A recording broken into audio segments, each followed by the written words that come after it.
Así que damos por iniciada, vamos a dar por iniciada entonces la última charla de nuestro segundo ciclo del Grupo de Estudios Interuniversitarios del Mediterráneo Antiguo, con un invitado de lujo que tenemos aquí, que en realidad también lo íbamos a tener de manera presencial, pero la pandemia obviamente nos impidió realizar un congreso que teníamos presupuestado en Concepción en el mes de agosto, si mal no me acuerdo la fecha. Con esto ya el coronavirus, ya uno las fechas como que las pierde en el calendario mental.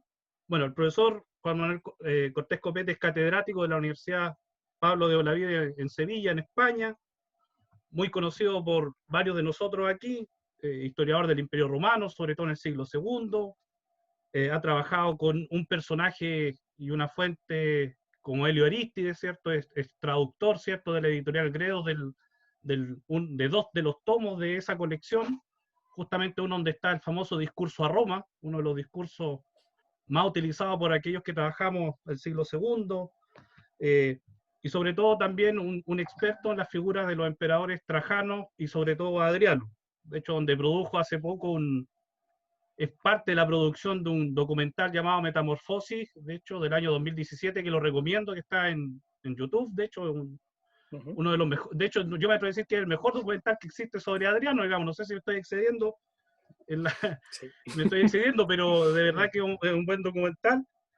Así que el profesor hoy día nos va a presentar, ¿cierto?, a hablar sobre la tradición, sobre las polis griegas y la invención de la tradición en época de Adriano. Así que, profesor, tiene la pantalla, todo lo que desee ahora a su disposición, y al final, como es tradicional, hablamos sobre unas preguntas, ¿cierto? Cuando el profesor termine, podemos hacer preguntas, ¿cierto?, en el chat escrita, nosotros vamos a estar atentos, o pueden solicitar la palabra.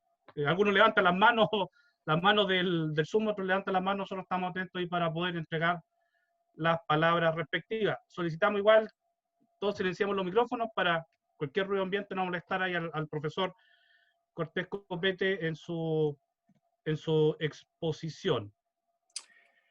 Pues muchas gracias, gracias por la presentación, Andrés.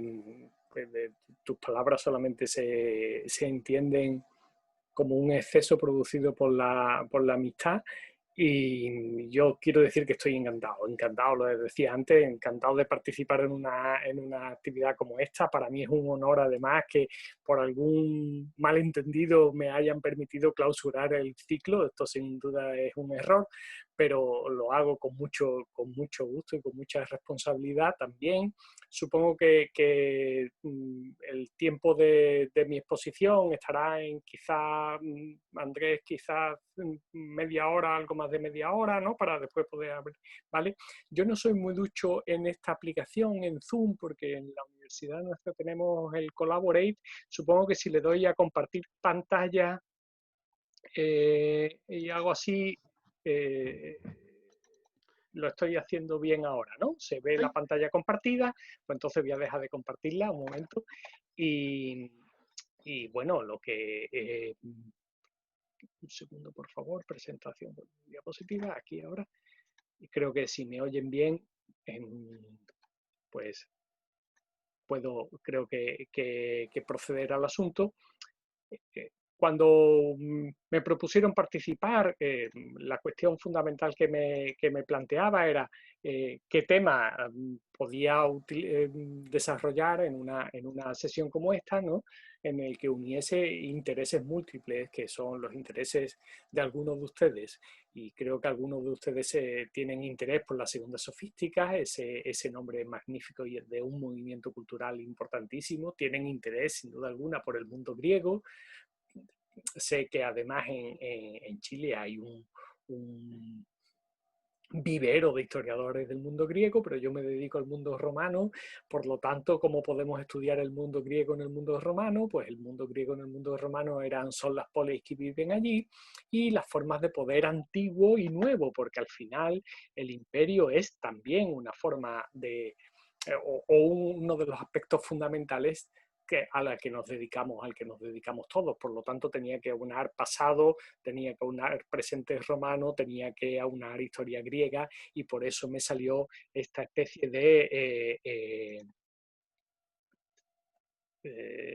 ahora aquí, que lo estoy compartiendo, esta especie de tema complejo de Adriano, las polis y la segunda sofística. Yo creo que se ve bien, ¿verdad? Sí, y el imperio y la revitalización. Estaba intentando unir todos los temas que son, creo, temas que a ustedes les pueden interesar por partes o reunidos, pero que desde luego son mis temas. Estos son, sin duda alguna, mis temas. Cuando yo hice mi tesis efectivamente sobre Helio Arístides, y no hay que olvidar nunca que Helio Arístides lleva los nombres del emperador Publio Helio Arístides, ¿no? Es decir, la conexión era mucho más difícil, más evidente de lo que incluso yo pensé cuando empecé a estudiar esto. Helio Arístides nació en el 117, no deja de ser toda una especie de casualidad.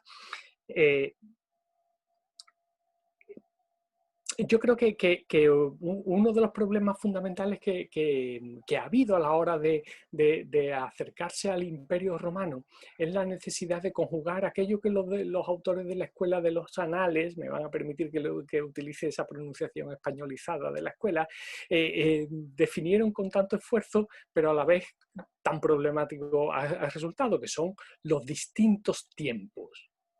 Porque es cierto que el desarrollo cultural, como el desarrollo social y económico, se mueve en un tipo de tiempo distinto del tiempo político.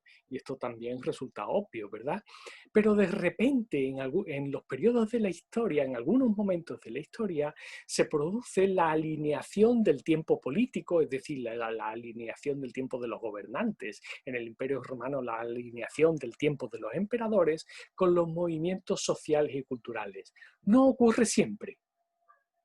Es decir, la evolución social y cultural, la evolución ideológica lleva un ritmo diferente, más pausado, pero en algunas ocasiones los gobernantes saben captar eso que antes se llamaba el espíritu de los tiempos, que es una formulación que casi deberíamos intentar recuperar. Y cuando el gobernante capta el espíritu del tiempo y pone su acto de gobernación a favor del espíritu de los tiempos, pues se producen épocas enormemente fértiles, capaces de cambiar en la faz del imperio, pero también capaces de proyectar hacia el futuro ese cambio. Obviamente esto ocurrió con Augusto. Augusto, en su genialidad política, supo captar cuál era el pulso de su época y crear una nueva época que se proyecta al futuro, pero no al futuro solo de los romanos, sino también a nuestro futuro. De la misma manera, creo que Adriano supo captar el pulso vital del imperio en su momento y supo alinear la acción política con ese pulso vital y mandarlo hacia el futuro. Un futuro que estaba construido sobre el pasado. Por eso estoy metido en esta especie de introducción, el pasado y el imperio romano, que hace en esa longue durée, esa larga duración de la que estaba intentando dar los fundamentos antes, pues durante el siglo I y II después de Cristo nosotros vemos un interés creciente por el pasado, ¿no? Que se manifiesta en muchas cosas, en la restauración de monumentos, la recuperación de tradiciones, las genealogías, la composición de obras literarias, todo esto está cuajando ese interés por el pasado.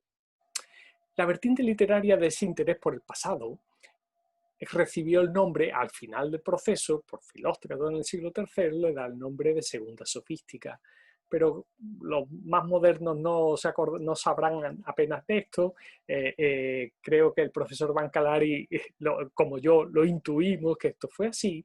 La segunda sofística gozó de muy mala prensa en los estudios de mitad del siglo XX, de los años centrales del siglo XX. Eran los años en los que se había terminado y rechazado el estudio de la retórica como una disciplina escolar, pero todavía no se había empezado el estudio de la retórica desde la perspectiva del discurso, y entonces algunos lo consideraron erudición estéril. ¿Cuántos libros había quejándose de Helio Arístides como una pérdida de tiempo? Aquellas 1000 páginas de texto griego inútiles, o algunos de ellos intentaron ver en la segunda sofística un movimiento de escapismo político y de escapismo social. Los griegos se refugian en su pasado porque no quieren ver las miserias del presente bajo la dominación, ¿no? Y estaba aquel libro de Peretti que decía que Luciano era un intelectual griego con contra Roma, con esa voluntad de oponerse. Aquello pasó, por fortuna. Y se empezaron a generar interpretaciones nuevas sobre el movimiento cultural que de manera muy simple podemos llamar segunda sofística. El primero de los factores era muy importante, obvio casi, pero que había pasado para la historiografía desapercibido, que es que la cultura es un factor de dominación social. Esto, dicho hoy, es nada, cuando precisamente hoy es más que nunca la cultura un factor de dominación social, porque si me permiten que haga un pequeño paréntesis, al menos en Europa cada vez se ve más claro que la decadencia del sistema de educación pública a lo que va conduciendo es a la segregación social. Pero eso en el mundo antiguo era clarísimo y se generó un concepto que yo creo que no debería convertirse hoy.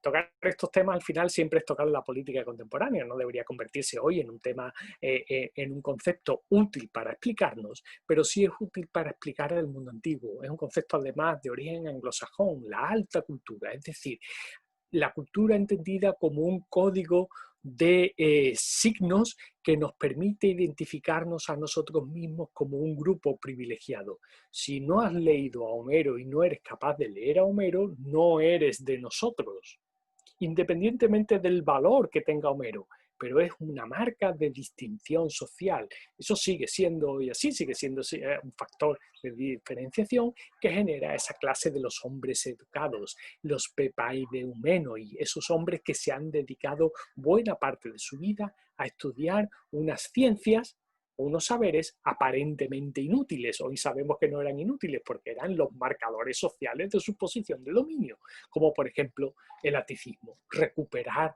el dialecto ático del siglo V y del siglo IV antes de Cristo para componer la enorme producción literaria del siglo II en un dialecto muerto. Es algo parecido a como que nosotros intentáramos escribir en el castellano del poema del mío Cid, con la única función de que solamente lo pudiéramos leer nosotros.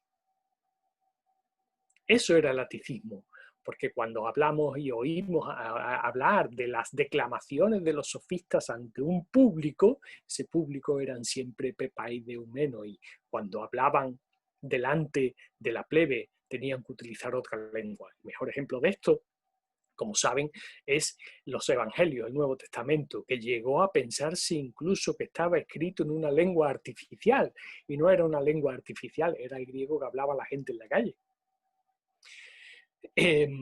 Y eso fue acompañado de las tradiciones culturales y familiares que fortalecen la dominación social. Yo creo que un ejemplo que tenemos todos en mente ahora mismo es Herodes Ático, cuando que se considera a sí mismo heredero de Milciades y de Cimón.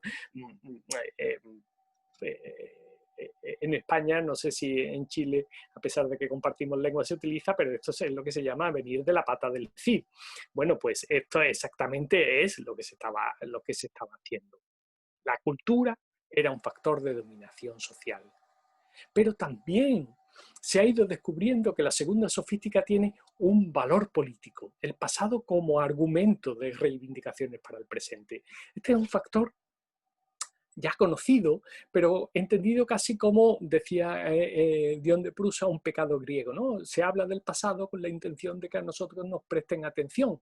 No, no, no, el presente, ese pasado estaba vivo y se reivindicaba ese pasado como una parte fundamental de nuestro presente.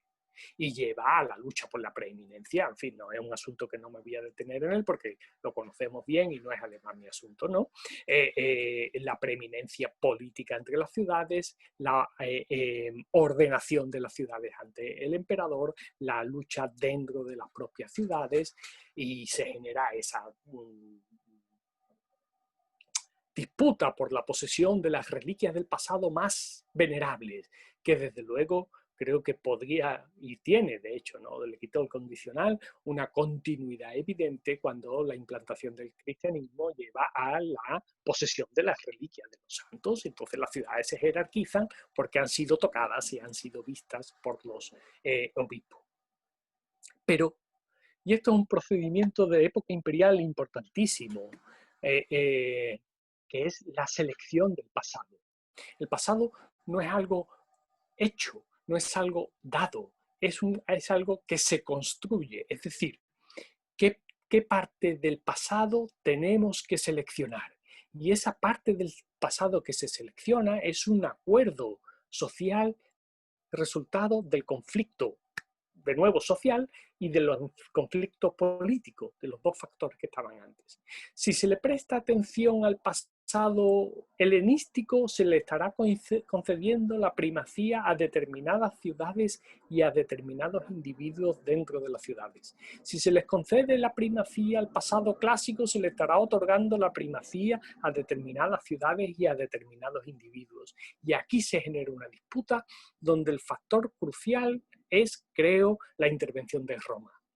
Roma, como poder, y desde luego con Augusto es algo más que obvio, decide qué poder, qué pasado quiere para sí. Es decir, de todo el enorme repertorio de la historia griega, desde el siglo VIII a.C., o si quieren nos podemos ir antes, desde la guerra de Troya hasta Accio, ¿qué parte del pasado quiere? Y Augusto decidió qué parte del pasado quería. Quería el mundo clásico, la Atenas del siglo V y del siglo IV. Ese era el pasado griego útil para Roma. Suetonio, y es muy importante también, a mi modo de ver, el proceso en el que se cuenta la historia. Suetonio, el secretario de Adriano, dice de Augusto que él había ido a Alejandría a ver a un rey, Alejandro Magno, no a cadáveres, los Ptolomeos. Esta es la selección, no al mundo helenístico. Y Helio Aristides, en el Panatenaico 334, dice, pues si bien nadie ambicionaría tener por patria a Pelas y Egas, no hay griego que no pida ser ateniense. Es decir, no al mundo helenístico. Pero esto, y creo que es el inicio de mi exposición, al final no deja de ser todo esto una pequeña introducción, tiene implicaciones políticas. Y la implicación política la podemos ver, por ejemplo, en el Panhellenium. ¿Por qué la podemos ver en el Panhellenium? Porque hay un documento de Adriano magnífico, complejo, pero magnífico, que es un conjunto de constituciones imperiales que se publicó en una sola estela en Cirene. Como pasa siempre con los epígrafes, están todos rotos donde más interesante se pone, y es un documento complejo. Pero estaban discutiendo si Ptolemaís Barca, la ciudad vecina de Cirene, debía de participar en el Panhellenium y en virtud de qué y con cuántos representantes. Y dice, la ciudad de Ptolemaís Barca debe ser admitida. Esto es Adriano quien habla, ¿eh? Sin embargo, ellos no hacen unas peticiones justas cuando aspiran a tener los mismos derechos que los cireneos. Pues el linaje de estos últimos es aqueo y exquisitamente dorio. Sin embargo, los de Ptolemaís Barca son griegos de pura cepa, aunque tomaron también el sobrenombre de Ptolomeos a partir del momento en que bajo la dominación macedonia cambiaron el nombre de la ciudad. Parece bien, puesto que los cireneos envían dos consejeros, la ciudad de Barca envía uno solo. Observen, la mezcla, la presencia macedonia rebaja la representación de Ptolemaís Barca en el Panhellenium. Es decir, estamos alineando ese proceso de recuperación del pasado que tanto con la acción política. ¿Vale? Como les decía antes, Roma era el factor decisivo, ¿no? La lealtad a Roma, no necesito detenerme mucho en esto porque ya he hablado de él. Pero sí es importante que tengamos presente un elemento más. Roma, sobre todo con Augusto y en adelante, cuando mira a Grecia, quiere encontrar la Grecia que ha leído. No la que ha visto, no la que gobierna, sino la que ha encontrado en los libros en los que se formó. De tal manera que ese movimiento que es la segunda sofística, que produce materiales que estudian los jóvenes de la oligarquía romana en Occidente, les permite a ellos tener una imagen de un mundo que quieren reconocer. Y esta hilazón entre formación y poder político es fundamental. ¿Vale? De tal manera que el pasado cumple una función esencial en la construcción del imperio.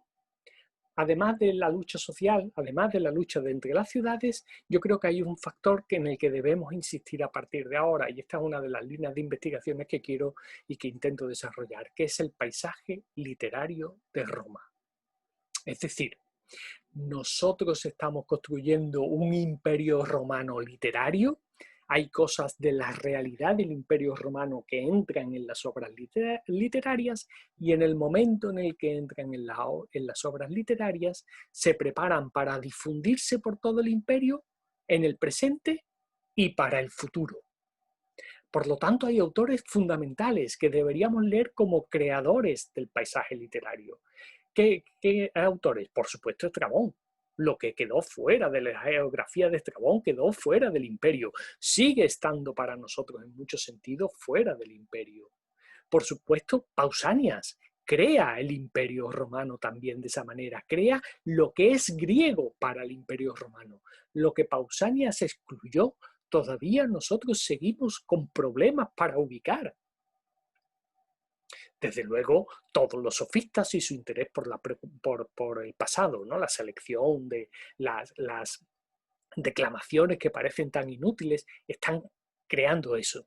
Esto es lo que es una palabra de origen inglés, de inglés americano, un tal Austin que creó, por aquí debe estar en alguna diapositiva, aquí, Austin, How to do things with words, cómo hacer cosas con palabras. Este es un lingüista que inventó este término de la capacidad formativa de la lengua. ¿Qué quiere decir la capacidad formativa de la lengua? Pues quiere decir que él pretendía que a veces se dicen cosas que cambian la realidad. Bueno, dice uno, sí, claro, ¿no? Pero él decía cosas que son muy sencillas a veces. Por ejemplo, el juez o el cura dice, te declaro marido y mujer. Pues ya ha cambiado todo. Y no solamente ha cambiado porque uno quiera mucho a su mujer o a su marido, no, sino ha cambiado, por ejemplo, porque cambia la propiedad de los bienes, porque cambia la herencia, porque cambia, ¿verdad? Y por eso hay gente que intenta firmar acuerdos prematrimoniales para que el matrimonio no cambie las cosas. Pero una simple declaración cambia las cosas. En España ocurrió hace ya algunos años una cosa fantástica, que digna de una tesis doctoral. Es que el presidente Clinton vino a ver Granada, la ciudad de Granada. Bueno, hay una placa allí. Desde aquí Clinton vio el Alhambra. Consecuencia de eso, en los años siguientes, Granada se convirtió en el primer destino turístico de los norteamericanos en Europa. Pues eso es la capacidad performativa de la lengua y de la acción, ¿no? ¿Por qué? Porque la había traído al mundo. Los norteamericanos desconocían Granada y vieron a su presidente allí. Yo quiero ir allí. Estrabón, Pausania, Ptolomeo y autores menores como Dionisio de Alejandría y su Periégesis, un libro que hay que volver a leer con urgencia. Está dedicado a Adriano, describe el mundo por el que viaja el emperador. Esta es la capacidad performativa. Este mundo, que son los viajes del emperador, se ve regular la imagen, pero es el mundo literario. Tanto es así que de Adriano se dice esto, que una de las razones por las que quería viajar es porque quería ratificar con su visita todo cuanto había leído sobre aquellos lugares de la tierra. ¿Se dan cuenta? Entonces, esta fusión entre literatura y acción es, creo, uno de los elementos cruciales para entender este proceso. Pues ahora vamos a meternos en la segunda parte, que es Adriano y el pasado. ¿Qué le pasa a nuestro Adriano? Bueno, pues en primer lugar, el amigo Adriano se preocupa por la restauración de monumentos. Y hay aquí nos hace distinción. Sabemos que restauró la tumba de Áyax, que se encuentra en Troya, y que estaban los huesos al aire de Áyax, que se abrazó a ellos y los besó, violando todas las normas contra el coronavirus. Pero también la tumba de Pompeyo, es decir, que las acciones eran la misma. Pompeyo y Áyax para él estaban en la misma esfera. O el templo de Zeus Olimpio, que se había iniciado por los Pisistrátidas y se le llama una batalla contra el tiempo. Pero una batalla contra el tiempo tiene una dimensión fundamental que no debemos olvidar. Nadie puede vencer al tiempo, salvo los dioses. Y era además un instrumento de prosperidad. Pausanias dice, la Mégara es la única ciudad que Adriano no pudo restaurar. Se buscan tradiciones que recuperar, como los misterios eleusinos. Se configuran esas genealogías imposibles. Si antes decía Herodes Ático que era descendiente de Cimón, pues Adriano se inventa a sí mismo y dice que él es descendiente de los soldados que con Escipión llegaron a Itálica y se quedaron allí en el 206 a.C.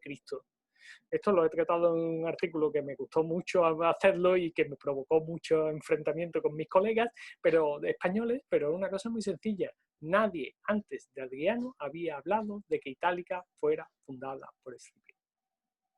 Se lo inventa. Esto no quiere decir que sea mentira. Lo descubre, ¿no? Y compone obras literarias en Itasúa. Bueno, pero el imperio en época de Adriano todavía se enfrentaba a un problema gravísimo, que es que el imperio no había tomado una decisión, si es que esta es una fórmula correcta para decirlo, pero no había tomado una decisión sobre qué hacer sobre las polis, con las polis. ¿Por qué? Porque Augusto, cuando vence en Accio, vence como producto de un pacto social.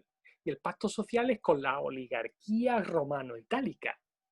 Y su presencia y los elementos de esta oligarquía romano-itálica que están en las provincias occidentales. Como dice él en la Regesta, iura verum in mea verba, juraron en mi nombre Italia, Galia, Hispania, las provincias occidentales. Y crean un mundo que es el predominio del ciudadano romano de origen itálico, las colonias y los municipios. Los Flavios lo amplían con el Jus Lati. Nerón había intentado liberar a Grecia, que podría ser considerado un intento de integración, pero ¿qué hacer con la mitad más próspera y más urbanizada del imperio que no se iba a adaptar a ninguno de los modelos que aparecen aquí descritos? Las ciudades griegas no iban a ser colonias, no iban a ser municipios, no iban a recibir el Jus Lati. ¿Qué hacer con ellos? La historiografía decimonónica y del siglo XX hasta la Segunda Guerra Mundial creyó, bajo el influjo del colonialismo, que el destino de aquello debía ser la sustitución por estructuras romanas o la protección como realidades inferiores. Es decir, fueron brillantes en el pasado, pero en el presente son inferiores, protejámoslo. El camino es otro, el de la armonización legal del imperio. Es decir, ante la diversidad política y la diversidad jurídica del imperio, lo que hace Adriano es respetar esas tradiciones y alinearlas con la vida de las ciudades. ¿Cómo se hace eso? Ahí están las leyes comunes, vamos a ver algunos casos. Las tradiciones locales.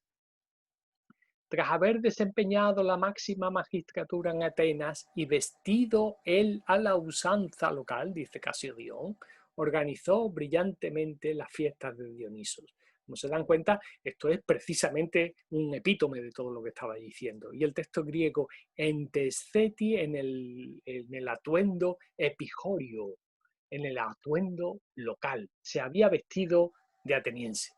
Como saben, en Cirene apareció esta escultura que no apareció. Hoy se sabe, o por lo menos los británicos que son especialistas en separar cosas, han separado la cabeza del cuerpo, diciendo que no son del mismo. Pero si no existió esta estatua, había que inventarla, porque efectivamente Dion Casio dice que Adriano se había vestido de griego para presidir esto. Esto es un mensaje potentísimo, de una enorme potencia. Un emperador romano tenía que vestirse de emperador romano y se vistió de griego. Para el teatro de Dioniso en Atenas, presidir allí y organizar los juegos dionisíacos, y además este medio es una base de una estatua de Adriano con un texto fundamental. Todos los que alguna vez nos hemos acercado al emperador hemos tenido que utilizar mucho esta inscripción porque es el Cursus Honorum del emperador hasta el 108. Observen, escrito en latín, y abajo está escrito en griego, donde dice que Adriano había sido arconte de su ciudad, de Atenas. el texto es absolutamente sorprendente, ¿no? Porque, no solamente porque esto no era algo que ocurriera mucho, sino porque Adriano se había convertido en ciudadano de Atenas y fue como ciudadano de Atenas que siendo emperador fue aquí. Y entonces él entró en el teatro de Dioniso donde estaba esta estatua, esta basa y la estatua, y él está allí viéndose a sí mismo en el teatro de Dioniso.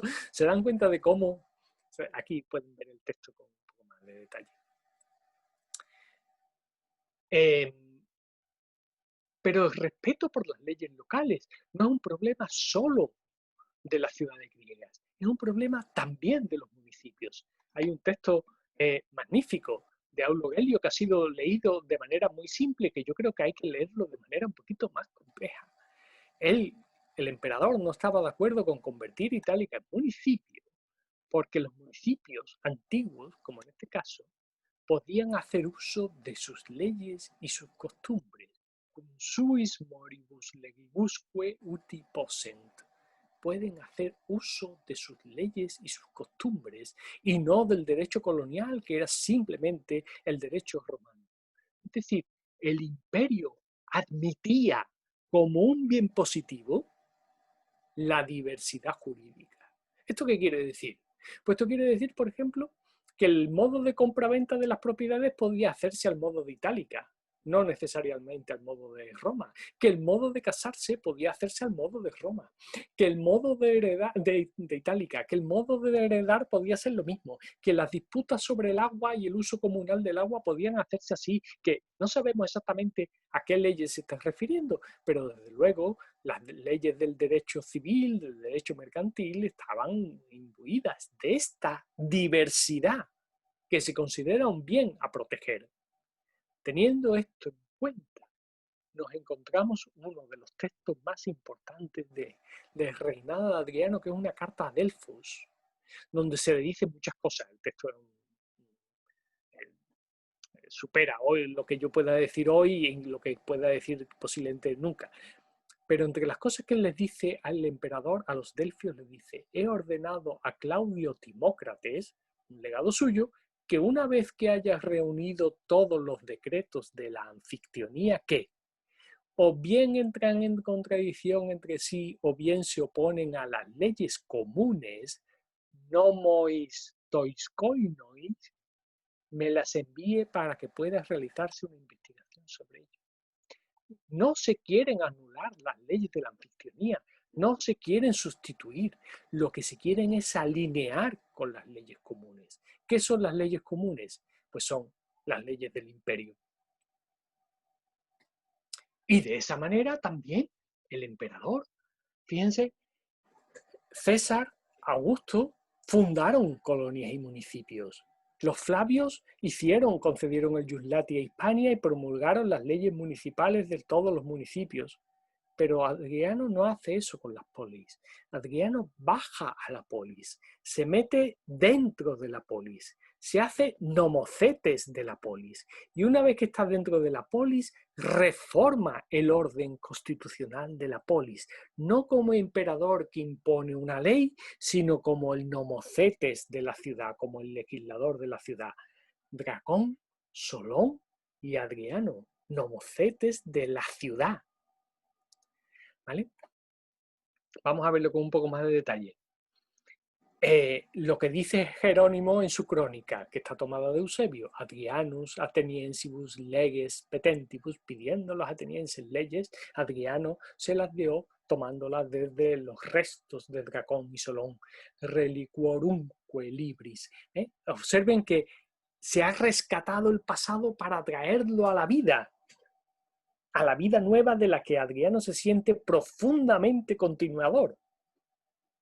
La ley del aceite de Adriano, que es una ley magnífica, sobre la que hay mucha discusión, tiene un encabezamiento problemático porque está abreviado y dice que noce Adriano. La interpretación más probable es esta: que falaion, capítulo de la ley del divinísimo o del ceio, simplemente ceiotatu o ceiu Adriano, capítulo de la ley de Adriano, equiparable a la de Solón y Dracón. ¿Y por qué tiene esto tanta importancia, este capítulo de la ley? Porque para Sorpresa para mí, seguramente era tan obvio que era yo el que no podía verlo.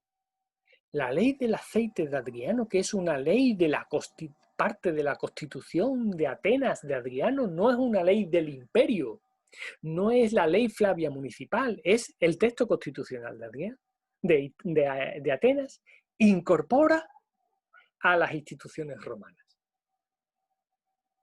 Para mí esto es un punto crucial para entender lo que está ocurriendo en el imperio. El emperador se convierte en parte de la ordenación constitucional ateniense. Esto es distinto de la fundación colonial, distinto de la creación del municipio, pero tan romanizador como cualquier otra cosa que podamos imaginar. Si alguien apela ante mí o ante el procónsul, que el pueblo designe representantes. Esto es lo que dice la Constitución ateniense del siglo II después de Cristo. Y este mí, evidentemente no soy yo, es el emperador. ¿Vale? Entonces el emperador es una institución ateniense. Claro, nos estamos metiendo en el problema de la condición jurídica de las ciudades griegas. Tenemos dificultades para intuir cuál es la condición jurídica de las ciudades griegas. Creo que podemos diferenciar el hecho y el reconocimiento jurídico. Quiero decir con esto que los emperadores, y por supuesto Adriano, pero todos los emperadores habían reconocido que las polis eran sujeto y objeto de derecho. Está claro. Ahora, en pie de igualdad, en relación con las ciudades romanas, colonias y municipios, por delante, por detrás, sometidos a extinguir. Un texto de Plinio, una de sus cartas del libro 10, en la carta 50, nos ofrece una pequeña pista sobre esto. Porque Plinio le está preguntando a Trajano si puede cambiar de sitio un templo en una ciudad porque está haciendo obra y no va bien, hay que moverlo, ¿no? Y entonces, ¿puedo hacerlo? ¿Estaré violando las leyes sagradas? ¿Estaré cometiendo sacrilegio? Y entonces Trajano, el hombre es práctico y eficaz, dice, pues sin ningún temor a cometer sacrilegio, y si el emplazamiento del lugar parece que así lo exige, puedes trasladar el templo de la Madre de los Dioses a otro lugar que sea más adecuado. Y que no te preocupe el hecho de que no se encuentre ninguna reglamentación sobre su consagración, pues el suelo de una ciudad extranjera, ¿vale? Peregrina equivitatis, no es susceptible, capax non sit, de una dedicación como la que se hace según nuestra ley. Es decir, el suelo de una polis no es suelo religioso. Puede ser prosacro, entendido como si fuera religioso, pero no es suelo religioso. Esto está marcando una diferencia radical, porque el suelo de una colonia es suelo religioso, el suelo de un municipio es suelo religioso, pero el suelo de una colonia, de una polis, no lo es. Por eso no se ha hecho ninguna dedicación válida en su sentido máximo de plenitud desde el punto de vista romano. Este texto está marcando la inferioridad de la polis. Pero con Adriano nos encontramos con un hecho absolutamente singular, que es la consagración del templo de Zeus Olimpio en Atenas. ¿Por qué es un hecho singular? Bueno, porque el templo se venía haciendo desde el siglo VI, estaba sin terminar. Entiendan que son 700 años para terminar un templo, una cosa así como de Sevilla. Está esto sin hacer y viene el emperador y lo termina. Pone el dinero, los ingenieros y el material, que es tan importante como las otras dos cosas, es decir, el mármol, y termina el asunto. Y no solamente eso, sino que lo hace presidiendo él la ceremonia. Bueno, vamos a echarle un vistazo al templo, supongo que lo conocen, ¿no? Esto es por entretenerme porque me gusta verlo siempre, ¿no? Estos son los restos del templo de Zeus Olimpio en Atenas. Aquí al fondo se ve la Acrópolis, es una cosa absolutamente magnífica. Creo que como parte de nuestras actividades conjuntas deberíamos organizar un viaje a Atenas en el que pudiéramos visitarlo todos, ¿no? Aquí está situado la Acrópolis, el templo en el liso, aquí está el estadio que después creará Herodes Ático. Esta foto tiene como objetivo doble mostrarles que he estado allí, pero más importante que eso, el objetivo fundamental es que se den cuenta de la proporción. Es un templo absolutamente descomunal. Ya está. Y entonces la historia augusta habla de este asunto y dice, luego, como después de África volviese a Roma, tras partir inmediatamente para Oriente, hizo el viaje por Atenas y dedicó las obras que había comenzado entre los atenienses, como el templo de Júpiter Capitolino. Dedicavit, dedicó. Quiero aclarar la diferencia de los términos. Nosotros diríamos inauguró, pero no, inauguró es lo que se hace con un templo antes de construir el templo, cuando se marca que este va a ser el territorio sagrado.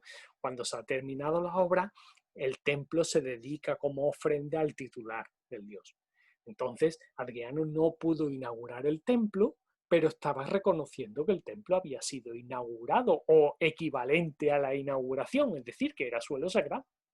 Y él fue el que, como sacerdote, se lo dedica a Zeus. Esta es una clave esencial de lo que está pasando, ¿vale? Y además le pidió, observen cómo lo cuenta Filóstrato, voy a volver a este texto. El emperador Adriano, quien como en una grandiosa batalla contra el tiempo, consagró el Olimpio de Atenas, que se terminó tras 560 años, ¿vale? Consagró cacierosas. Observen, por lo tanto, lo que está haciendo, ¿no? El templo ha sido terminado y ahora lo vamos a poner en servicio y hay que hacer el acto religioso. Pero este acto religioso tiene un aspecto que no puede pasar desapercibido después de haber leído el texto de Plinio. Que el suelo de Atenas era el suelo de una polis con el estatuto de ciudad libre y por lo tanto no era suelo religioso.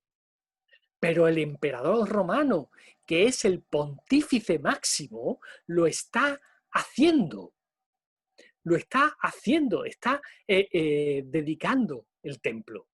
Por lo tanto, la presencia del pontífice máximo en el suelo ateniense consagrando el templo está haciendo de Atenas suelo religioso. Esto no lo hace solo. Y entonces Filóstrato continúa diciendo que ordenó a sí mismo a Polemón que cantara un himno en la ceremonia. ¿Vale? Y Polemón cantó el himno en la ceremonia. Y entre las cosas que hizo, fíjense, dice, Polemón como solía poniendo los ojos en sus pensamientos a medida que se le presentaban, de Atenas proviene este busto de Polemón. Miren hacia dónde está mirando, poniendo los ojos en sus pensamientos, donde, ¿cuáles eran sus pensamientos? Pues Filóstrato lo dice. Desarrolló como proemio que la idea de que el estímulo inicial del discurso no le había surgido sin la ayuda de la divinidad. ¿Quién era esa divinidad que le había, observen cómo se va hilando, ¿verdad? Ordenó a Polemón que hiciera el himno y dice, no sin la divinidad, con los ojos hacia arriba. ¿Por qué los ojos hacia arriba, Polemón? Pues porque en el templo de Zeus Olimpio, dice Pausanias, allí hay 2 estatuas de Adriano de mármol de Taso y 2 de mármol egipcio. Está hablando de los colosos, por eso mira para arriba. Miren, esta es una de las bases de las muchísimas estatuas de Adriano que se conservan. Hay un grupo de profesoras, la profesora Mireia Retio, la profesora Mónaco y la profesora Muñiz, que, bueno, lo pongo nada más, además de para que las conozcan si no lo han visto nunca, que se den cuenta del tamaño de la base. Esta era uno de los tambores de las columnas de Pisístrato abandonadas, que se reaprovecha para hacer la inscripción, y los huecos de la estatua de Adriano, de una de las muchísimas estatuas de Adriano que se colocaron allí, ¿vale? Delante, pero fíjense, delante de las columnas se erigen estatuas de bronce que los atenienses llaman ciudades coloniales. Es decir, apoicus poleis, dice aquí abajo. Estaban puestas aquí. Este es el frente del edificio, la Acrópolis está a la mano izquierda, este es el frente del edificio, aquí se puso Polemón, Polemón hace ese discurso, está mirando las estatuas y enfrente están las estatuas coloniales. Tenemos algunas inscripciones de las estatuas coloniales. Y las estatuas coloniales, estas inscripciones demuestran una cosa, se habían pensado que eran colonias de las ciudades griegas, colonias de Atenas. No, no, no, no, no. Son colonias de ciudadanos romanos. Son las únicas inscripciones que hay allí que están en latín. Todas ellas lo llaman Olimpio, está ahí en verde, y vean Colonia Julia Augusta Dienensium. ¿Vale? ¿Esto qué quiere decir? Se inaugura el templo y las colonias de ciudadanos romanos en el suelo de una polis griega levantan una estatua al emperador que está consagrando el templo de la misma manera que las restantes ciudades griegas. La consagración del templo de Zeus Olimpio en Atenas había convertido a Atenas en una ciudad equiparable, equiparada al suelo griego. Y lo dice el jurista Gallo en sus instituciones. Así pues, lo que en las provincias no está consagrado por la autoridad del pueblo romano, propiamente no es sagrado, aunque se tenga por sagrado. Pero en Atenas, ¿quién había consagrado el templo? El pontífice Máximo. Por lo tanto, el suelo ateniense era suelo también sagrado, en pie de igualdad con el suelo romano. Conclusión, y con esto termino, creo que me he alargado un poquito. La polis se convierte en un tipo de ciudad romana. La diferencia deja de ser significativa. El pasado es un elemento de la construcción del imperio, como hemos visto. Hay que rescatarlo para traerlo vivo. El imperio es un instrumento de construcción del pasado. Vean que la relación es doble y activa por las dos partes. Y una última cosa sobre la que no me voy a extender, no tengo tiempo y además exigiría una dedicación completa. Nuestra visión del pasado, no ya del pasado del siglo II, sino de toda la antigüedad, depende en mucho de lo que los hombres del siglo II hicieron. Piensen que si le quitáramos a nuestro conocimiento de la antigüedad clásica, desde Plutarco a Filóstrato, tendríamos un enorme vacío casi irrecuperable. Gracias, eso es lo que quería hoy hacer con ustedes, presentarlo. Gracias, Juan Manuel. Una muy buena exposición. Si quedamos el espacio para las preguntas, hay varios aplausos virtuales ahí en la pantalla, ya que no podemos aplaudir desde... si quedamos el espacio para las preguntas, alguien que desea hacer alguna puede levantar la mano acá mismo, digamos, nosotros estamos atentos, o levantar la mano en la pantalla o pedir la palabra en el chat.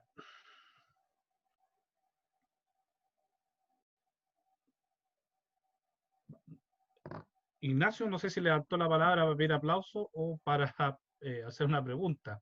Es un aplauso, parece. Aplauso, parece.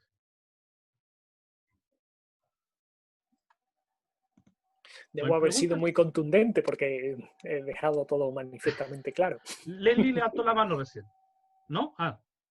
Sí, pero seguro tienen algo que decir. ¿Qué hacemos con Alejandro Magno? Creí que es lo que iba a preguntar. ¿Qué hacemos con Alejandro? El profesor Bancalari tiene el micrófono apagado. Sí, el profesor Bancalari parece que tiene un comentario, pero tenía el micrófono apagado. Apagado. Ahora, sí. Andrés, ahora.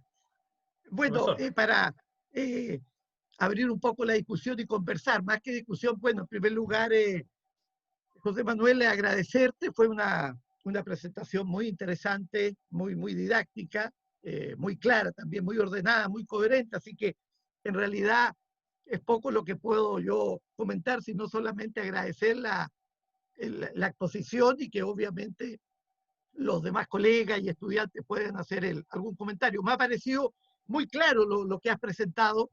Sobre todo, me ha gustado mucho la parte que has remarcado, la parte, llamémosla entre comillas, jurídica, de esa alineación o de esa convergencia que hay de las tradiciones locales, de los nomoi locales, con la norma jurídica romana. En ese sentido, Roma no impone una jurisdicción en estos territorios, sino que se va, como tú muy bien lo planteabas, alineando. Hay lo que llamaríamos una convergencia jurídica de las tradiciones locales con lo romano, un pluralismo jurídico, así que yo creo, y con los textos, con las fuentes que ha señalado, me ha parecido, pero muy, muy, muy interesante. Entonces, te lo quería comentar como algo muy positivo de toda la presentación.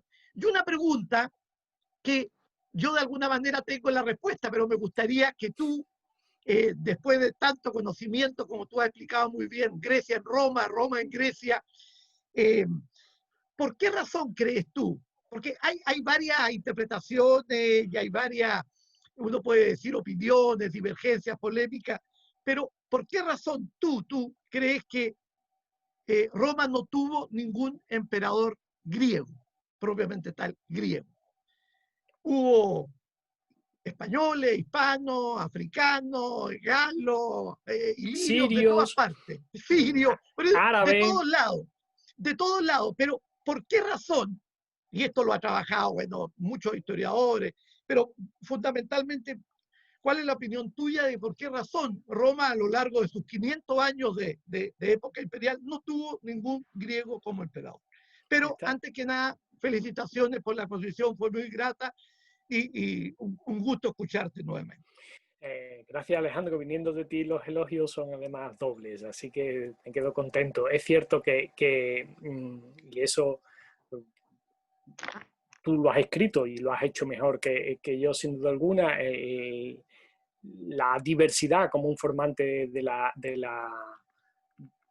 realidad jurídica del imperio, ¿no? Es cierto que Europa, sobre todo desde la influencia colonial, es que la segunda mitad del 19 hasta la Segunda Guerra Mundial, pues creía que el camino era la uniformidad en torno a los conquistadores, a los colonizadores. Eso terminó y nos ha permitido descubrir a todos que el Imperio Romano estaba lleno de una diversidad que se fue alineando, como no podía ser de otra manera, como sigue siendo hoy. Es decir, que también el descubrimiento de nuestra propia diversidad social, política, económica y jurídica nos ayuda a comprender esa diversidad. Y que no es malo, que no es un factor a extinguir, es un factor a alinear. El problema del emperador griego. Bueno, quiero hacer 3 consideraciones. A mí me llama más la atención que no haya un emperador griego, que no haya un emperador asiático de la provincia de Asia, porque el poder económico y social y político de los aristócratas asiáticos es apabullante, aparentemente, y también el poder militar. Es decir, que Pérgamo ha proporcionado individuos con una capacidad militar elogiada por todos, los vasos, por ejemplo, y en cambio no ocupan una posición. Ahí quizás estaría la pregunta. Como nos dedicamos a la sofística de alguna manera, hay un argumento sofístico por el que sí se puede decir que hubo un emperador griego, que es precisamente Adriano. Claro. Pero eso no deja de ser un sofisma, que construye él con mucho interés, y Polemón le ayuda a construirlo, ¿no? Los ojos con la luz verdaderamente griego, y el originario de Adria, que era una colonia de Siracusa. Todo esto no deja de ser parte de un sofisma. Yo creo que la Grecia europea, la Grecia continental europea, es una Grecia sin potencia social y económica. Es cierto que hay unos cuantos individuos que tienen un renombre importante, pero no tiene esa potencia social y económica. Y después también algo sobre lo que cada vez estoy más convencido, y creo también que hay un prejuicio historiográfico que ya va siendo superado, pero los prejuicios historiográficos son muy importantes, porque cuando uno le dice a un estudiante, empieza leyendo a Syme, pues ya se forma por lo que dijo aquel, ¿no? Y hay para mí un aspecto fundamental, que es que el ejército romano es la más sólida estructura política del imperio. En número, en potencia, en capacidad de acción. No me puedo meter en el sentido malo de la expresión con un maestro, porque los maestros son así, hacen los libros en su momento, pero hoy el libro de Millard yo creo que no debería aprobarse como tesis doctoral. Un libro sobre el emperador romano que no tiene un capítulo del emperador como jefe del ejército demuestra una debilidad que, desde luego, esto no le quita ningún mérito, y es quizá el libro que más he leído yo del Imperio Romano, ¿no? Entiéndanme, pero hemos querido ocultar ese aspecto. y los griegos en el ejército romano tienen una posición secundaria. El ejército romano es una estructura de poder sin igual. 300.000 hombres a las órdenes de un individuo. Creo que aquí hay un elemento crucial para entender la desproporción. ¿Por qué un sirio? ¿Por qué un africano? ¿Por qué un hispano? Si uno le echa un vistazo a quienes son emperadores, se da cuenta de que todos vienen del ejército. ¿Vale? Y hay un texto de Casio Dion que para mí es muy interesante, porque hay también una tendencia a considerar a Trajano un emperador más conservador que Adriano, que es más modernizante, en algunos sentidos luego, ¿no? Pero Trajano tiene un factor de modernidad, si es que esto es modernidad, ¿no? De transformación social. Cuando Dion Casio dice, Nerva lo elige sin tener en cuenta el linaje. ¿Y qué tuvo en cuenta entonces? Pues la espada, no pudo tener en cuenta otra cosa, ¿no? Creo que ahí es donde deberíamos estar buscando, porque individuos como Herodes Ático eran lo suficientemente ricos e influyentes políticamente, pero estaban desconectados del ejército. Y es muy difícil ser emperador sin ejército. Es muy difícil, que se lo pregunte a Marco Aurelio, que quiso serlo, ¿no? Que quiso serlo. Yo creo que ahí es donde hay un elemento. Perfecto, muchas gracias. A ti, por favor. No voy a autoconceder yo la palabra. Me parece muy bien. A propósito del estudio de Miller que citaste, ¿no es cierto? El emperador, ¿cierto? En el mundo romano, el emperador del mundo romano. Bueno, él también tiene otra frase que a mí no me gusta mucho, que le dice en el prólogo que el emperador es lo que hace, digamos, como que olvida lo que piensa en el fondo. Y tú en tu presentación hablaste de tradición, ¿no? Y cuando hablamos de hablamos de tradición, también alguien inventa la tradición o la reinventa bajo sus propios postulados. Entonces te quiero llegar mi pregunta es, ¿hasta cuánto Adriano inventa o reinventa una lógica nueva dentro del Principado como estructura política? Pensando también asociado a la figura de Augusto, pensando que, por ejemplo, uno de los textos claves para entender a Augusto, bueno, tenemos obviamente su Regestae, pero también está, por ejemplo, la biografía de Suetonio. Y Suetonio lo tenemos que entender vinculado a Adriano. Sí, que esa es un poco mi consulta, digamos. Sí. ¿Qué hace Adriano en el fondo con la estructura del Principado? ¿Cómo la mira él? ¿Cómo reinventa el Principado? Sí. Voy a empezar primero con un comentario sobre Miller. Insisto, ¿no? Que sobre Miller no se puede decir nada malo salvo que nos provoca el debate. Ojalá nosotros podamos escribir algún día un libro en 1990, que cuántos años hace eso, 25 años o 30 años, y que podamos seguir discutiendo sobre él. Esto sería un éxito para nosotros, ¿no?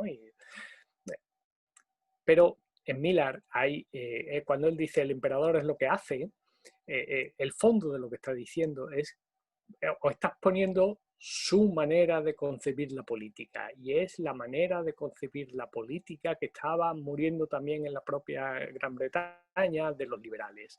Es decir, el gobierno no debe intervenir en ningún asunto y no debe, todavía se sigue discutiendo, ellos lo siguen discutiendo, los emperadores no tienen política. La palabra política en inglés es una palabra distinta a la española, ¿no? Pero los emperadores no tienen política. Hacen cosas, pero no tienen un proyecto político. Bueno, si los emperadores lo que tienen que tener es un plan quinquenal, no tienen planes quinquenales los emperadores romanos. Pero los emperadores romanos pueden tener algo distinto a la voluntad de morir en la cama, que tampoco es mal plan político, para uno que llega al poder, decir, yo quiero morir en la cama de muerte natural. Bueno, pues eso es todo un proyecto. Pero más allá de eso, los emperadores pueden tener un proyecto político, ¿vale? Porque yo creo que el problema fundamental de Miller es que él utilizó todos los materiales, que eran muchos, porque se maneja muchísimo, sin insistir en la relación, en el cambio temporal. Es decir, uno citar a Augusto y a Constantino tiene sus peligros, porque entre Augusto y Constantino ha pasado muchas cosas, para empezar mucho tiempo, pero han pasado muchas cosas. Yo creo que, entonces, con Adriano se nos ofrece una oportunidad magnífica. Como saben, yo estoy dedicado ya hace algunos años a reunir el corpus de documentos adrianeos con la voluntad de utilizar un principio de la escuela alejandrina de la escuela del siglo III. Ellos decían, a Homero hay que interpretarlo desde Homero. Pues yo creo que a Adriano hay que interpretarlo desde Adriano, un emperador que nos deja el mayor corpus de textos literarios, jurídicos, políticos de todo el imperio. En epígrafes, más de 100 textos. Es decir, si lo ponemos juntos, es mucho más que la Regesta de Agustín. Hay que conseguir leer a Adriano desde Adriano. Y cuando se lee así, resulta que yo he llegado a una sutileza en diálogo con los anglosajones que me siguen presionando. No puedes hablar de política, no puedes hablar de política. En Adriano hay una gramática del imperio. Esto no, que es quizá una cosa diferente, pero los distintos elementos del imperio se conjugan y se declinan en una sintaxis que es siempre la misma. Y entonces esto es una política, no es un proyecto político, no es un proyecto electoral, no es un proyecto de un partido, no es una, pero sí hay una manera de organizar y es constante en el reinado. ¿Y cuál es ese elemento fundamental de la gramática adrianea, a mi modo de ver? La integración de los provinciales. La superación del modelo augustio, que era el de la dominación de los itálicos romanos. Eso hay que superarlo para dar pie a la integración plena de los provinciales. Observen que sobre Adriano hay una discusión sobre si nació en Roma, nació en Itálica, si venía de esto, si los antepasados. No hay esa discusión en absoluto sobre Septimio Severo. ¿Qué ha pasado en eso? Que se ha asumido el proceso con naturalidad. Yo en España, y permítanme que lo diga así y que haga una pequeña broma, en España hoy a Septimio Severo lo devolveríamos como inmigrante ilegal por venir del norte de África. Y llega a ser emperador romano. ¿Vale? Esto es una cosa fantástica del Imperio Romano, que se consigue ahora. Desaparece la tentación a la discriminación racial. ¿Se imaginan ustedes una reina que el heredero del trono británico casara con una árabe? Pues hay un emperador árabe. Y con un sirio, se dan cuenta de que los prejuicios son los nuestros, no ellos. Y es aquí donde este es el salto. Es decir, la presencia de Adriano en las provincias no es un acto casual, ni imprevisto, ni impensado. Es una gramática de la gobernación. El emperador debe estar con los súbditos. Y a partir de ahí se llega, lo dice Herodiano, ¿no? Roma está donde está el emperador. Este es el cambio. Y eso hay que pensarlo. No dice el emperador por la mañana, me voy a levantar y me voy a ir de aquí porque no aguanto. Esto de los romanos no sale, por mucho que queramos pensar que había algo de eso también. Gracias. ¿Alguna otra consulta, pregunta? Parece que no.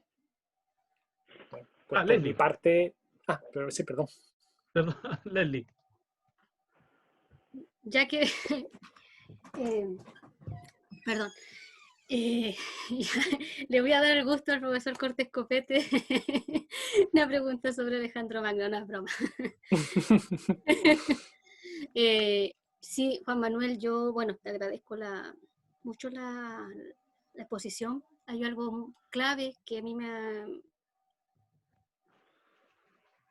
creo que me ayudaste a desencajar un poco algo que yo vengo trabajando hace muchos años. Desencajarlo, estoy un poco estancada en eso, pero bueno, básicamente tú hablaste de Adriano, ¿cierto? Y de este papel integrador que tuvo Adriano dentro del imperio, que si lo vemos con ojos o con conceptos modernos, con palabras modernas, un emperador no centralista, donde ¿cierto? Se aleja un poco de la imagen de lo creado por Augusto, donde hay un gobierno central, Recuerdo mucho este libro que ha sido un libro que fue en su época un gran aporte y que todavía lo sigue siendo a pesar de las discusiones que uno puede tener, El Imperio Romano, ¿cierto?, de Richard Salley, ¿verdad? Con Peter Garson, creo que los dos, donde hablan de este imperio centralizado. Pero lo que yo voy, bueno, tiene que ver un poco con entre la broma de Alejandro Magno, ¿no?, que hiciste al principio. Ustedes muchos saben que yo estudio a Alejandro Magno a través de la obra de Arriano de Nicomedia, y Arriano de Nicomedia precisamente es reflejo de estos aires integradores que tuvo Adriano por colocarlo, ¿cierto?, como procónsul en Bética. Y siempre uno se hace la pregunta, yo me la sigo haciendo hasta el día de hoy, ¿por qué aceptó, digamos, Arriano, siendo un griego y sabiendo nosotros los griegos lo reticentes que fueron con mucho, con salir de su espacio? Y más encima escribir una obra de Alejandro por los motivos que haya tenido. Yo lo que, si tú podrías como, desde tus estudios, desde tus análisis, porque yo lo veo desde Arriano, a mí me cuesta entender a un Arriano en Bética, pero no me cuesta entender el por qué Adriano coloca a Arriano en Bética, ¿ya? Por esta idea que tú lo dijiste muy bien, y yo agradezco esta luz que me aportaste, este sentido de integración. Si has notado? Yo no sé, yo sé que Arriano no es tu objeto de estudio, pero te has topado con él. Yo sé que te has topado muchas veces con él. ¿Tú has podido vislumbrar a lo mejor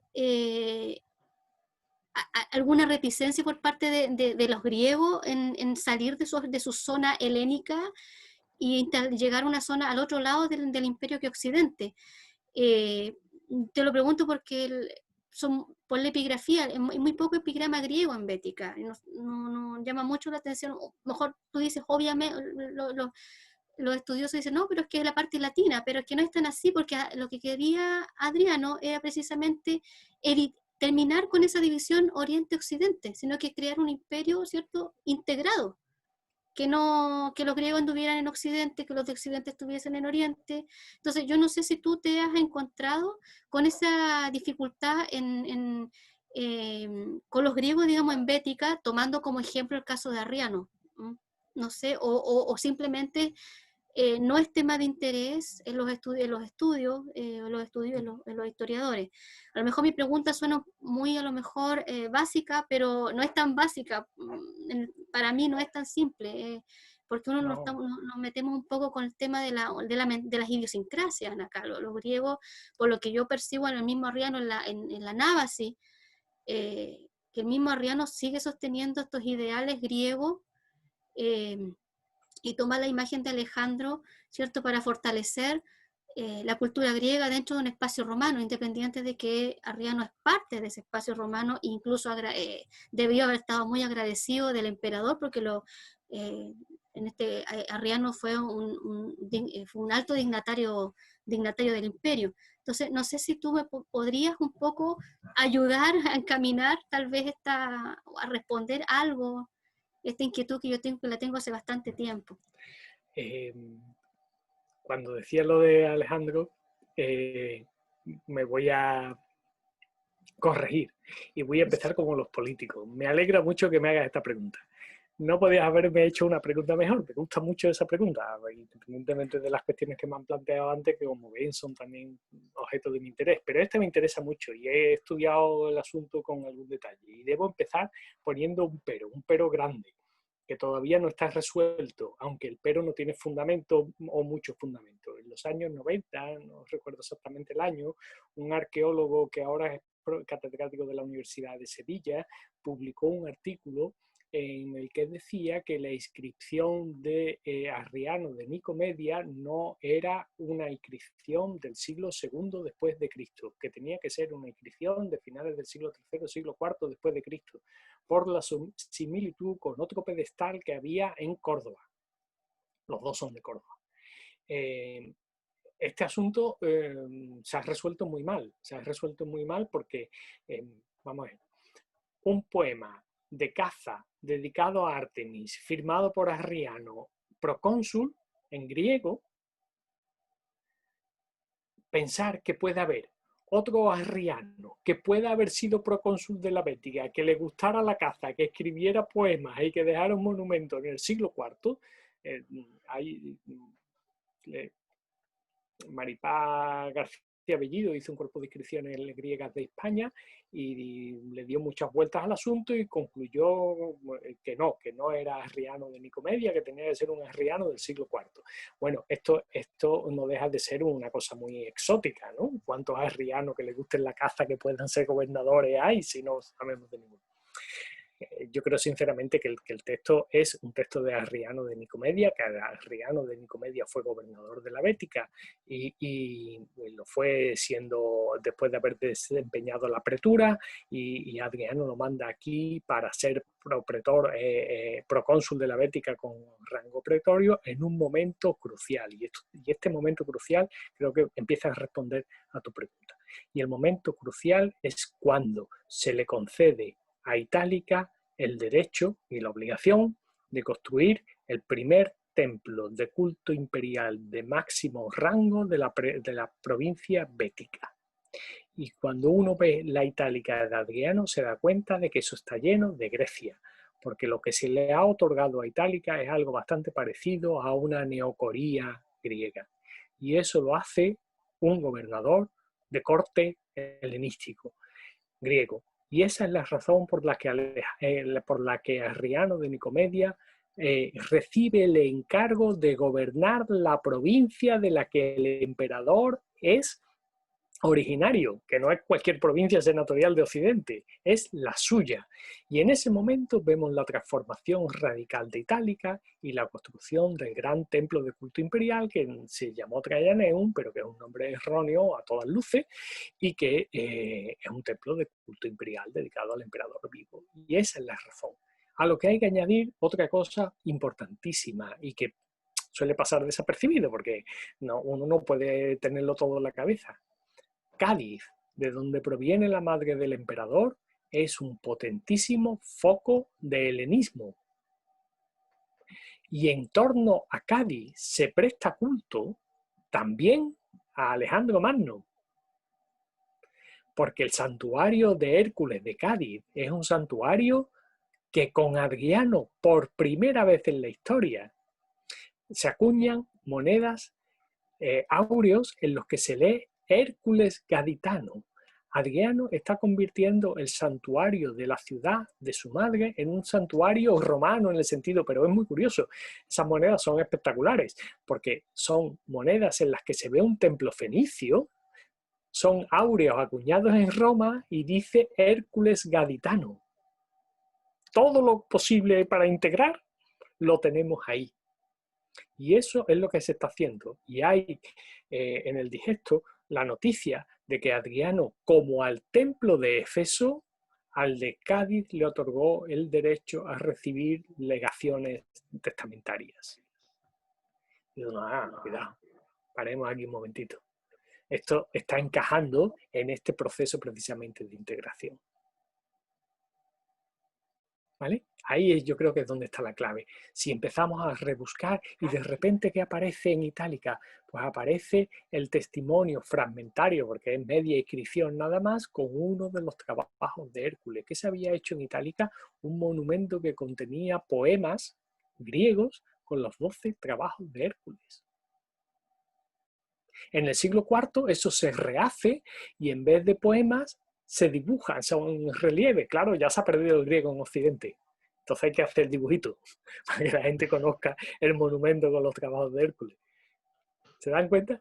Esto es lo que está pasando. Y cuando uno ve las esculturas de Itálica, la Venus, esto dice, esto es griego. Claro que es griego. ¿Por qué? Porque están...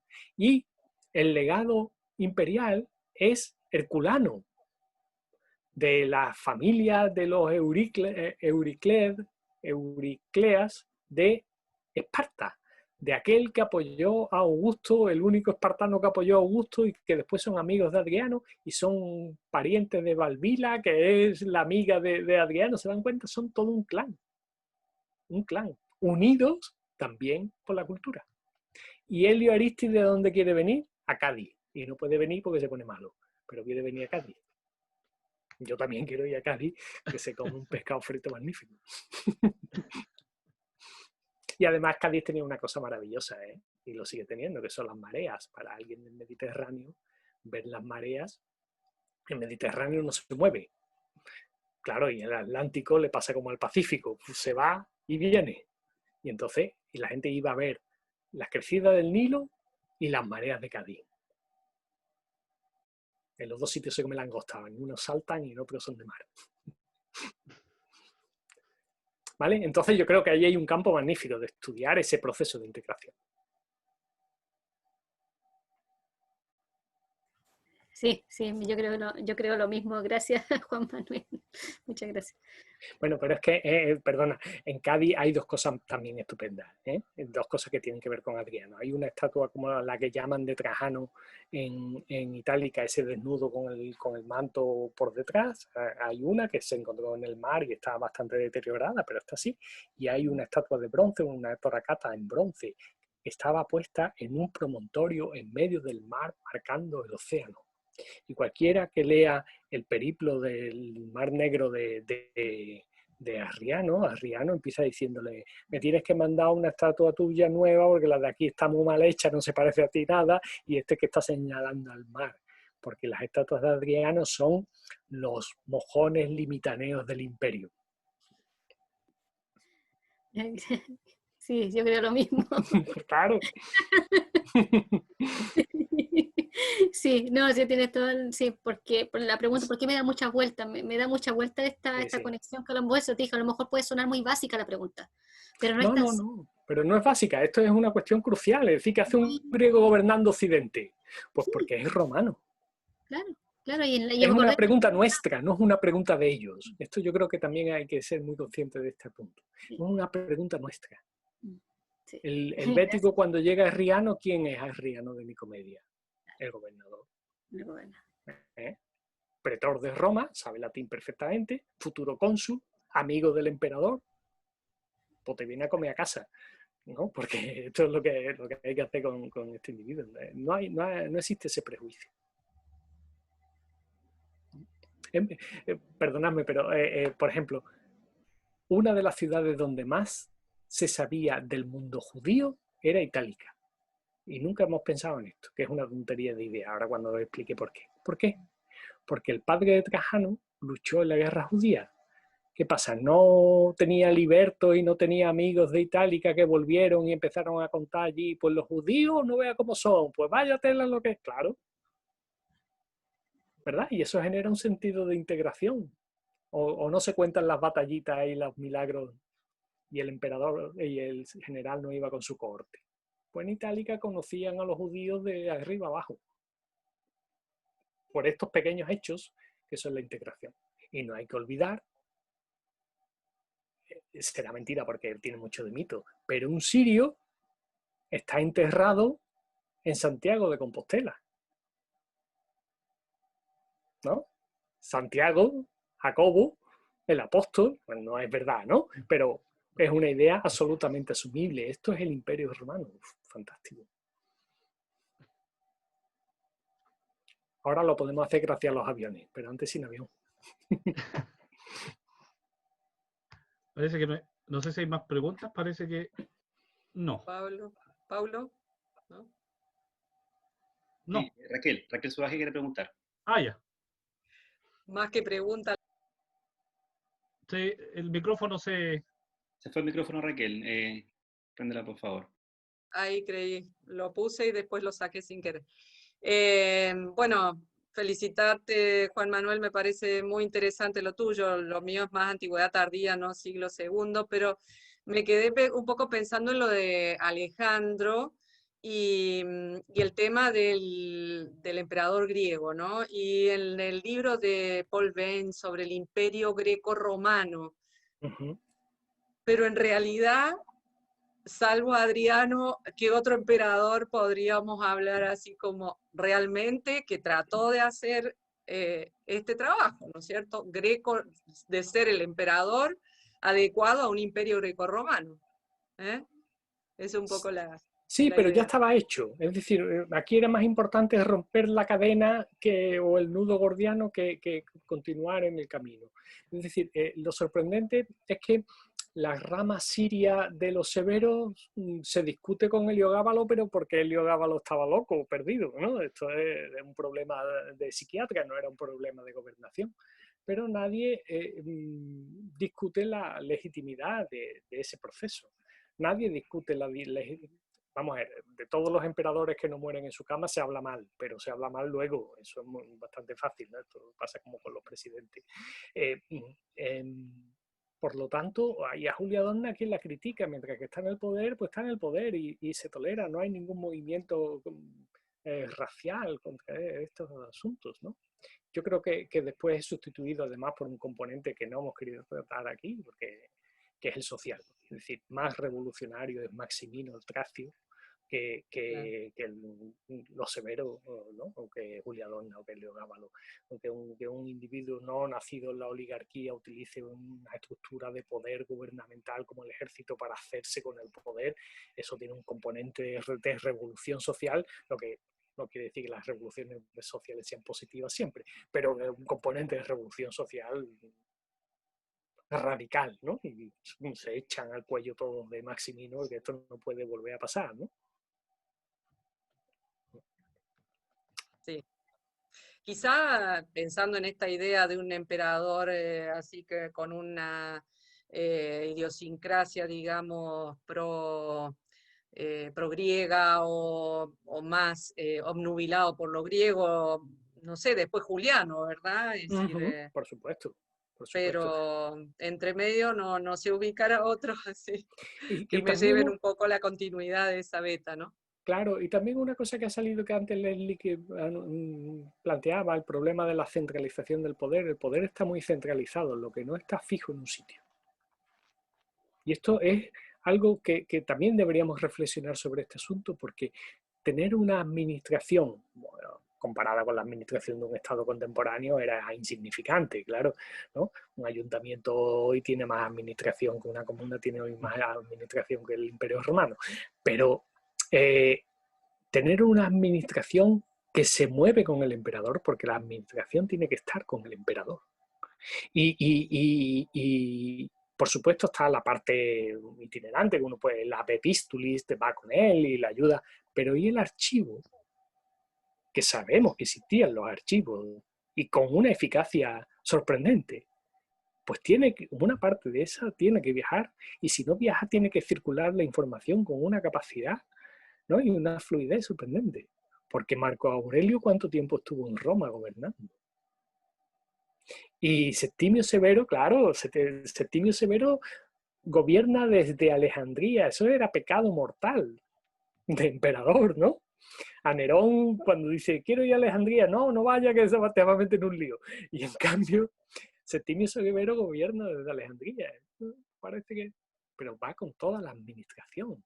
Todo tenía una cosa sin ordenador y sin disco duro, en papel. Cuando matan a Vidio Casio en su intento de usurpación, una de las cosas que le dan a Marco Aurelio es el quivoto, el cofre con las cartas. Está en la administración del emperador, y entonces las manda a quemar, que como siempre pasa, las guardan, ¿no? Sí, por si acaso después vuelven a hacer falta, ¿no? Pero ese es un asunto interesantísimo, ¿verdad? Porque en el Bajo Imperio continúa teniendo ese carácter también itinerante la administración. Exactamente. ¿Sí? Y esto los estados modernos no podrían hacerlo. No lo entendemos nosotros en nuestros estados postmodernos. Sí, postmodernos. Perdona, la tesis de lo que tú hablabas de la descentralización del poder o la tesis del poder imperial como nómade. Sí, efectivamente. En la circulación de la información y del poder. De la información. Efectivamente, pero fíjense qué complicación, ¿no? ¿Cuánto tiempo tarda llegar una carta si además no sé dónde estás? Claro, ¿no? ¿Cuál es tu velocidad de movimiento? ¿Cuál es la mía? Claro, todo debe ser. Y al revés, hay un papiro egipcio magnífico en el que con 6 meses de antelación se está haciendo acopio, el Nomarca da cuenta del acopio de los recursos almacenados para la prevista visita de Adriano, con 6 meses de antelación. Claro, porque en el mundo antiguo reunir, ¿no? Y entre las cosas que reúnen comida para los pájaros. Alpiste, ¿no? Que diríamos, no sé cómo lo llamarán ustedes allí, pero nosotros decimos alpiste también, ¿no? Alpiste. Y dice uno, si hay que reunir hasta el alpiste y me lo tienes que decir con 6 meses de antelación, ¿cómo que aquí no hay política? ¿Cómo que aquí no hay previsión? ¿No? Los gobernantes modernos no prevén sus viajes con 6 meses de antelación, ¿no? El español coge el Falcon y dice, me voy a tal sitio, me voy a tal otro. ¿Se dan cuenta? Entonces, es una operación gigantesca. Si yo tengo que estar moviendo la corte y tengo que estar haciendo los puntos de habituallamiento distribuidos en el territorio con 6 meses de antelación para cuando tú vayas a pasar, bestial, una obra descomunal. Y eso con un éxito. Perdón. Los argentinos tampoco programamos nada, pero los chilenos sí. Los chilenos planean todo con mucha antelación. Por eso no están sorprendidos. Claro.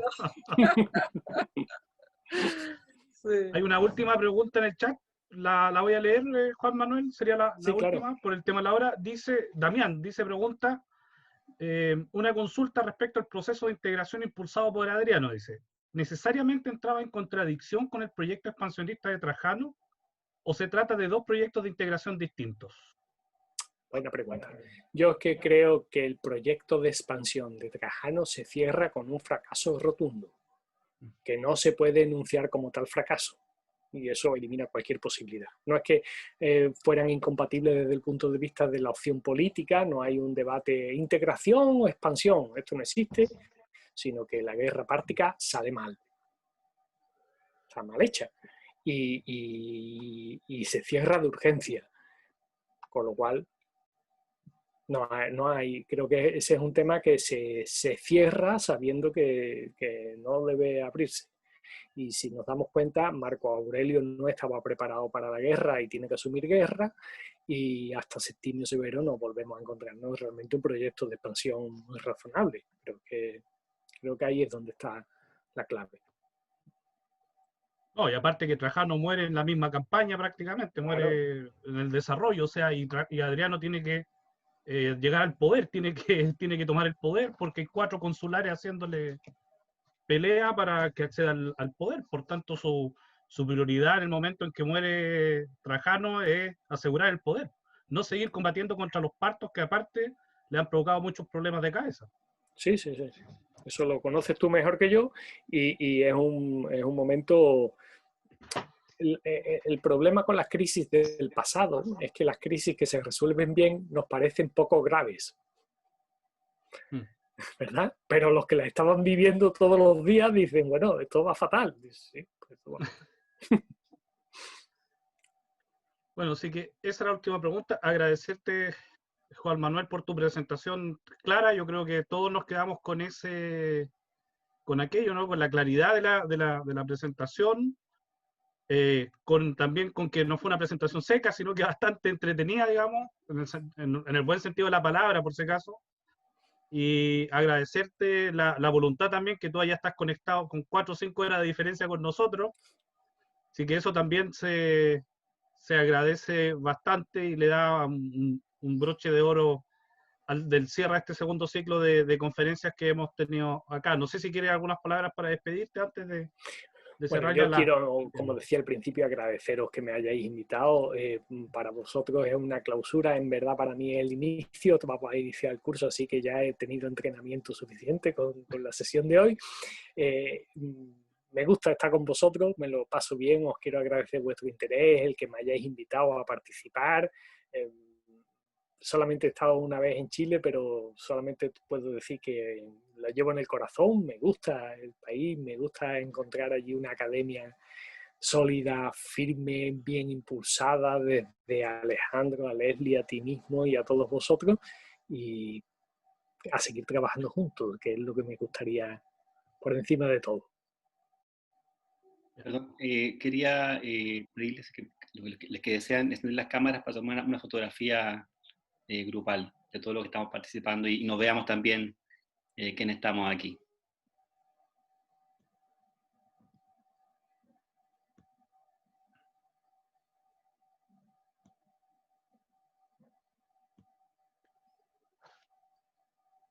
Ahí Pablo va a decir cuando esté listo.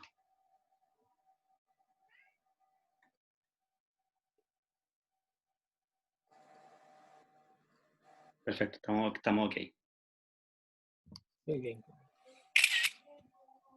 Y por último, una invitación para octubre.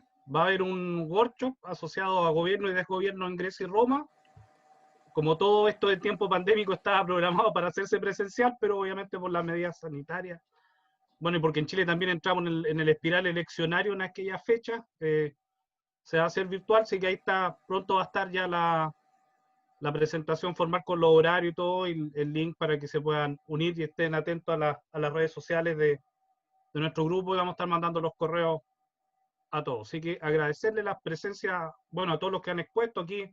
Veo a Álvaro, veo a Andrés Cid, que también expusieron anteriormente, y sobre todo ya como volver a repetir los agradecimientos a Juan Manuel, ya nos estaríamos encontrando entonces en otra oportunidad. Así que chao y muchas gracias a todos y todas. Muchas gracias por la invitación. Chao, gracias. Gracias y un gusto, Gracias. Juan Manuel. Igual un gusto, Juan Adiós, Manuel. gracias. Chao. Un gusto Gracias, verte, adiós, Alejandro. Igual Raquel, felicitaciones. Qué a todos. gusto. Chao, Adiós. chao. ¿Y cómo nos vamos?